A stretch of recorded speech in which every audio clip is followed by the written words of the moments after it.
C'est au cours d'une cérémonie officielle à Paris, en présence de dirigeants chinois et français, parmi lesquels le ministre des Affaires étrangères Wang Yi, Jiang Tianguo, chef adjoint du département de la communication du comité central du Parti communiste chinois, ainsi que les anciens ministres français Laurent Fabius et Dominique de Villepin, que le compte à rebours a été lancé.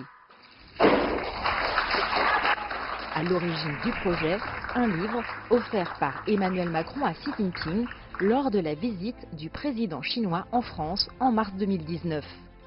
Cet ouvrage peu connu, Confucius ou la science des princes, n'est autre que la première traduction des écrits du célèbre philosophe chinois dans la langue de Molière en 1688.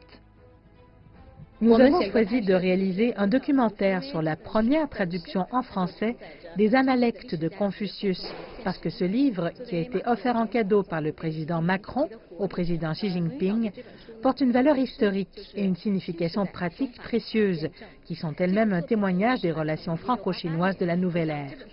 Cet ouvrage a été achevé en 1688. Je pense que ce livre nous raconte une histoire qui a une importance positive, mais que certaines personnes ne connaissent pas dans le domaine de l'histoire de leurs relations sino-françaises. Sur cette base, un important travail de recherche a été mené avec l'accompagnement de sinologues et de chercheurs, permettant de prendre la mesure de la profondeur des relations franco-chinoises à l'époque de Louis XIV et de l'empereur Kangxi, grâce notamment à des écrits de jésuites conservés à Paris. On est vraiment au tout début de la production. Pour l'instant, on a surtout développé le projet, parce que l'idée de départ était quand même très succincte. C'était juste les traductions en français des pensées de Confucius. Donc à partir de là, on a élargi, on a creusé un peu le sujet, et on s'est aperçu qu'effectivement, entre Versailles de Louis XIV et la Chine, il y avait quand même, comment dire, énormément d'échanges. Des échanges qui ont donné lieu à une admiration et une influence mutuelle, mise en lumière par ce documentaire. Progressivement, on va aller tourner à la fois en France et en Chine pour comprendre un peu cette relation mutuelle qui a eu lieu au XVIIe et qui a influencé de nombreux philosophes français, Voltaire, Montesquieu.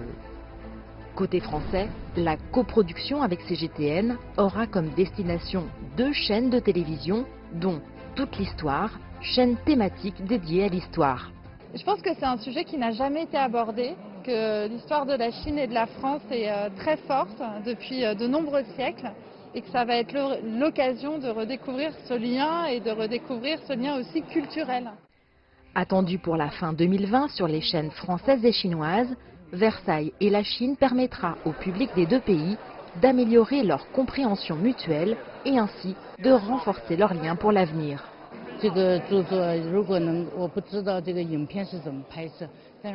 ne sais pas comment ce film a été tourné, mais j'espère qu'il aura une bonne image montrant non seulement l'ancienne conscience philosophique et spirituelle qui peut être transmise, mais qu'il aura aussi la capacité de renforcer les relations entre la Chine et la France dans le futur.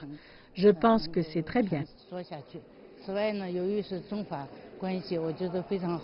Avec pour point de départ le cadeau offert par le président français au président chinois, le documentaire Versailles et la Chine ouvre une nouvelle fenêtre sur les liens historiques entre la Chine et la France. Diffusé sur des chaînes de télévision des 2 pays, il jouera, à n'en pas douter, un rôle crucial sur le rapprochement des cultures et des peuples chinois et français. Jade Charles, CGTN, Paris.